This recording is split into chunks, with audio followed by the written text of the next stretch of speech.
کیا تم نے ارطغرل؟ ہم تمہیں تیتن کے قتل کے الزام سے بچانے کی کوشش کر رہے تھے، تم نے سب کے سامنے کوجابش کو کیسے مار دیا؟ میں نے جو کیا ہے وہ ضروری تھا بھائی، میں مزید تمہاری طرفداری نہیں کروں گا۔ بولو۔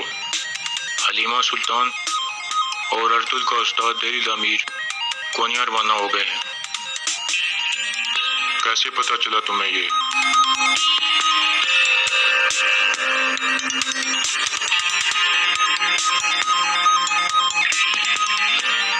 قبیلے کے حالات کافی خراب ہیں، ارطغرل بھائی نے کوجابش کو مار دیا ہے،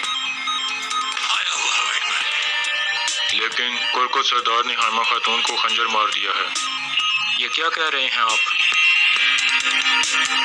السلام علیکم ناظرین، پچھلی قسط میں آپ نے دیکھا کہ ارطغرل نے کوجابش کو مار دیا تھا اور اس کے بعد حائمہ خاتون خنجر لگنے کی وجہ سے شدید زخمی ہو گئی تھیں۔ اس قسط کے آغاز میں حکیم ارطغرل ان کا علاج کر رہا ہوتا ہے، جبکہ حائمہ خاتون بے ہوشی کی حالت میں ہوتی ہیں۔ گندوقدو ارطغرل کو کہتا ہے کہ یہ تم نے کیا کر دیا؟ ہم تمہیں تیتن کے قتل کے الزام سے بچانے کی کوشش کر رہے تھے اور تم نے سب کے سامنے کوجابش کو مار دیا۔ ارطغرل کہتا ہے ایسا کرنا بہت ضروری تھا۔ گندوقدو کہتا ہے تمہاری وجہ سے ہماری ماں زندگی اور موت کی جنگ لڑ رہی ہے، اب میں تمہاری طرفداری نہیں کروں گا اور تم اپنے رستے جاؤ۔ ارطغرل کہتا ہے کوجابش ایک غدار تھا اور اس کو ختم کیے بغیر قبیلے میں سکون نہیں آ سکتا تھا۔ گندوقدو کہتا ہے کہ اگر ہماری ماں کو کچھ ہو گیا تو قبیلے میں بہت خون بہے گا، ابھی تو تیتن کی بھی لاش نہیں ملی۔ ارطغرل کہتا ہے تیتن زندہ ہے اور محفوظ ہاتھوں میں ہے۔ دوسری طرف ابن العربی ارطغرل کے ساتھیوں کو لے کر ایک جگہ پہنچتے ہیں جہاں تیتن شدید زخمی حالت میں پڑا ہوتا ہے اور درویش اس کا خون روکنے کی کوشش کر رہا ہوتا ہے۔ وہ تینوں تیتن کو زندہ دیکھ کر بہت خوش ہوتے ہیں کیونکہ اس کی موت کا الزام ارطغرل پر لگ چکا تھا۔ ترگت پوچھتا ہے کہ یہ آپ کو کیسے ملا؟ پھر ابن العربی اسے سارا واقعہ بتاتے ہیں۔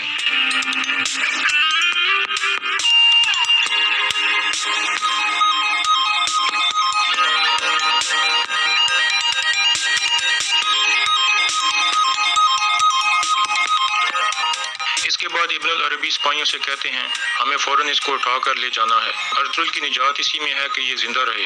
اس کے بعد بامسی تیتن کو اٹھا لیتا ہے۔ دوسری طرف کرکت سردار کی طبیعت خراب ہوتی ہے، وہ کہتا ہے کہ میں نے ارطغرل کو اپنے بیٹے سے بھی زیادہ اہمیت دی، لیکن اس نے کیا کیا؟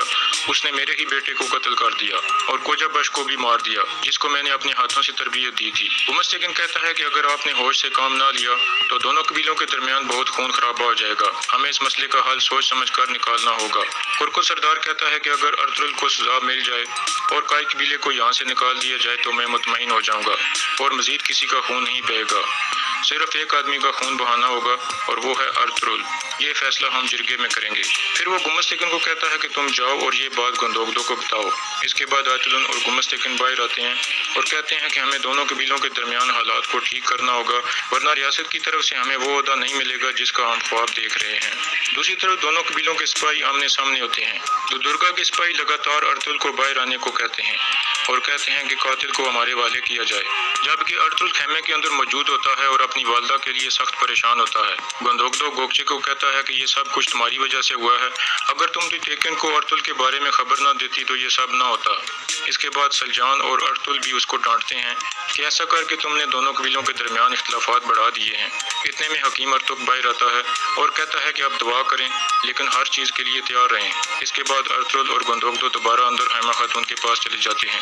اتنے میں باہر آیت اللہ حائمہ خاتون کی طبیعت کا پتہ کرنے پہنچتی ہے، لیکن اس کا سامنا سلجان سے ہو جاتا ہے۔ سلجان کہتی ہے میں تمہیں اندر حائمہ خاتون کے پاس نہیں جانے دوں گی۔ اس کے بعد سلجان اسے کہتی ہے کہ میں تمہارے بارے میں بہت کچھ جانتی ہوں، لیکن ایک مناسب وقت آنے پر تمہیں بے نقاب کروں گی۔ مجھے پتہ ہے اس بوڑھی عورت کو بھی مارنے کا حکم تم نے دیا تھا۔ اس پر آیت اللہ غصے میں آ جاتی ہے اور کہتی ہے بہت جلد تم لوگوں کو یہاں سے نکال لیا جائے گا، اور پھر وہ وہیں سے واپس چلی جاتی ہے۔ دوسری طرف ارطغرل حکیم ارطغرل کو بھی بتا دیتا ہے کہ تیتن زندہ ہے اور گائکلی کے غار میں موجود ہے جہاں ابن العربی اس کا خیال رکھ رہے ہیں، لیکن اسے آپ کی بھی ضرورت ہے کیونکہ اس کی حالت بہت ہی نازک ہے۔ اس کے بعد گندوقدو کہتا ہے کہ ہمیں جلد سے جلد تیتن کو واپس قبیلے میں لانا ہوگا تاکہ تمہاری بے گناہی ثابت ہو سکے۔ اس کے بعد ارطغرل حکیم ارطغرل کو کہتا ہے کہ اگر میری والدہ اب ٹھیک ہیں تو آپ فوراً تیتن کے پاس چلے جاؤ، جس کے بعد حکیم ارطغرل وہاں سے چلا جاتا ہے۔ دوسری طرف تانگوت جاسوسی کرنے کے بعد نیان کے ڈیرے پر پہنچتا ہے۔ بولو۔ حلیمہ سلطان اور ارطغرل کا استاد دہلی الامیر کونیا روانہ ہو گئے ہیں۔ کیسے پتا چلا تمہیں یہ؟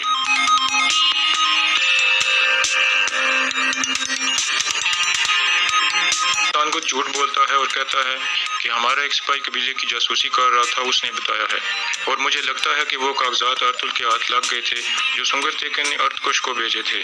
اس لیے ارطغرل نے حلیمہ اور دہلی تعمیر کو وہ کاغذات دے کر سلطان علاء الدین کی طرف روانہ کیا ہے۔ نویان کہتا ہے کہ فوراً ان کے پیچھے جاؤ، ان کاغذات کے اندر منگول فوج کی بہت سی معلومات ہوں گی۔ سلطان علاء الدین کے پاس وہ کاغذات نہیں پہنچنے چاہیے، پہلے تم ان سے کاغذات لینا اور پھر دونوں کو مار دینا۔ اس کے بعد نویان کہتا ہے کہ اولو بلگے کو کہو کہ آج رات کے لیے کچھ جنگجو تیار کرے جو لڑنے اور مرنے کے لیے بے چین ہوں۔ میں نے ارطغرل سے وعدہ کیا تھا کہ میں اس کے پاس موجود ہر چیز چھین لوں گا، اس کا قبیلہ، اس کی عزت اور سب کچھ۔ دوسری طرف ارطغرل کے ساتھی توتیکن کو اٹھا کر غار کی طرف جا رہے ہوتے ہیں اور غار میں پہنچ کر اس کو لٹا دیتے ہیں۔ اس کے بعد ابن العربی اس کا معائنہ کرنے لگتے ہیں۔ دوسری طرف قبیلے میں حائمہ خاتون کو ہوش آ جاتا ہے، جس پر ارطغرل اور گندوگدو بہت خوش ہوتے ہیں۔ اس کے بعد حائمہ خاتون دونوں کو ہاتھ پکڑ کر کہتی ہیں کہ تم دونوں ہمیشہ اکٹھے رہنا۔ پھر گندوگدو سے کہتی ہیں کہ ارطغرل اور اس قبیلے کا خیال رکھنا اور قبیلے کی سرداری کا حق تمہارا ہے۔ اس کے بعد وہ دوبارہ بے ہوش ہو جاتی ہیں۔ ارطغرل گندوگدو کو کہتا ہے کہ وقت آ گیا ہے، آپ فوراً قبیلے کی سرداری سنبھال لو، کیونکہ اب ہماری والدہ نے بھی ذمہ داری آپ کو سونپ دی ہے۔ گندوگدو کہتا ہے کہ میں بالکل اس کے لیے تیار ہوں، لیکن میں تم سے خوفزدہ ہوں کہ اگر میں نے کوئی ایسا فیصلہ کیا جو تمہیں پسند نہ آیا تو پھر کیا ہوگا، کیونکہ پہلے بھی تم نے کئی فیصلوں کی مخالفت کی اور زیادہ تر تم صحیح تھے۔ ارطغرل گندوگدو کا ہاتھ چومتا ہے اور کہتا ہے آپ فکر نہ کریں، میں آپ کے لیے جان بھی قربان کر دوں گا۔ دوسری طرف آیت اللہ گمستیکن کو کہتی ہے کہ حائمہ خاتون کے بارے میں کوئی خبر نہیں مل رہی اور سپاہی بھی آمنے سامنے کھڑے ہیں۔ گمستیکن کہتا ہے اگر کوئی خبر نہیں ملی تو اس کا مطلب ہے وہ زندہ ہیں، اس لیے ہمیں آگے بڑھنا ہوگا اور قاتل ارطغرل کو پکڑنا ہوگا۔ گونجا گل کہتی ہے کہ اگر حائمہ خاتون فوت ہو گئی تو کرکس سردار بھی قاتل بن جائے گا۔ گمستیکن کہتا ہے اس کے بارے میں ہم بعد میں سوچیں گے۔ آیت اللہ کہتی ہے تو پھر تم گندوگدو سے ارطغرل کے بارے میں بات کرو، جس پر گمستیکن بھی رضامند ہو جاتا ہے۔ دوسری طرف غار میں ابن العربی توتیکن کے زخموں پر مرہم لگا رہے ہوتے ہیں، اتنے میں حکیم ارطغرل بھی وہاں پر پہنچ جاتا ہے اور فوراً اس کا علاج شروع کر دیتا ہے۔ اس کے بعد حکیم ارطغرل کہتا ہے قبیلے کے حالات کافی خراب ہیں، ارطغرل بھائی نے کوجا بش کو مار دیا ہے، لیکن کرکس سردار نے حائمہ خاتون کو خنجر مار دیا ہے۔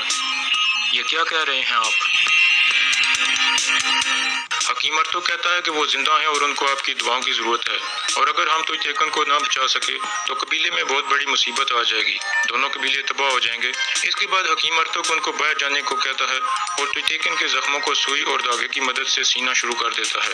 ارطغرل کے ساتھی آپس میں بات چیت کرتے ہیں کہ اگر توتیکن مر گیا اور ارطغرل کو موت کی سزا سنا دی گئی تو ہم ارطغرل بھائی کو وہاں سے نکال کر پہاڑوں میں لے جائیں گے اور پھر منگولوں کے ساتھ ساتھ سلجوق ریاست سے بھی لڑیں گے، جن کے لیے ہم نے اپنی جانیں قربان کر دی ہیں۔